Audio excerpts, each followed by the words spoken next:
Mamimigay ako nitong crispy marshmallows dito sa mga estudyante kasi grabe, laging lumalabas to sa FYP ko. Bumili ako yung buy one take one niya. Eh, sobrang dami pala, 300 pieces. Kaya sabi ko, daling ko na lang sa school, pamigay ko sa mga estudyante at sa mga teachers. Pero unahin natin itong mga estudyante. Sakto, ayan, break time! O, ready na kayo? Dinanda kayo? Eh, kay Bisa? Lata, Bisa, hindi ko alam kung naiiyak kayo or what. Gusto nyo ba? Oh, gusto daw nila. Dahil 300 pieces to, kuha kayo ng tigda-dalawa. Yung matitira, bibigay natin sa mga co-teachers. Oh, pwede na. Unahin natin yung mga babae. Ladies first. Oh, girls, ayan. Kayo na lang kumuha para kanya-kanyang kamay na lang po. Bahala na kung may mikrobyo yung kamay nyo. Kayo rin naman kakain. Masarap siya in fairness. Pwede itong pambenta sa tindahan. Malaki ang tutubuin mo kasi 300 pieces. Ayan. Tigda-dalawa ha. Pag may sumobra dito, bigay natin sa mga co-teachers. Masarap?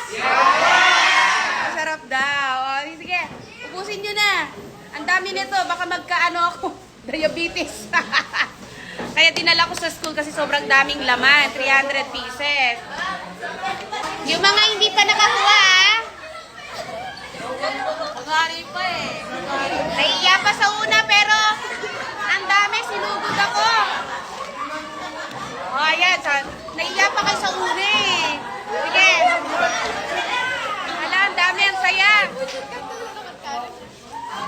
Oh, ito yung natira sa atin. Siguro mga 150 pieces pa to.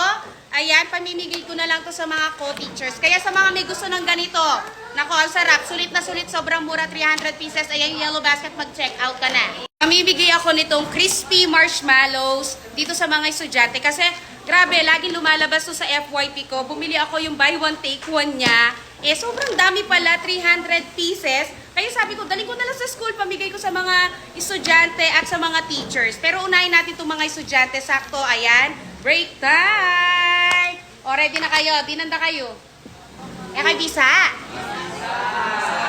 Lata, Bisa, hindi ko alam kung naiiyak kayo or what. Gusto nyo ba? Oh, gusto daw nila. Dahil 300 pieces to, kuha kayo ng tigda-dalawa. Yung matitira, bibigay natin sa mga co-teachers. Oh, pwede na. Unahin natin yung mga babae. Ladies first. Oh, girls, ayan. Kayo na lang kumuha para kanya-kanyang kamay na lang po. Bahala na kung may mikrobyo yung kamay nyo. Kayo rin naman kakain. Masarap siya in fairness. Pwede itong pambenta sa tindahan. Malaki ang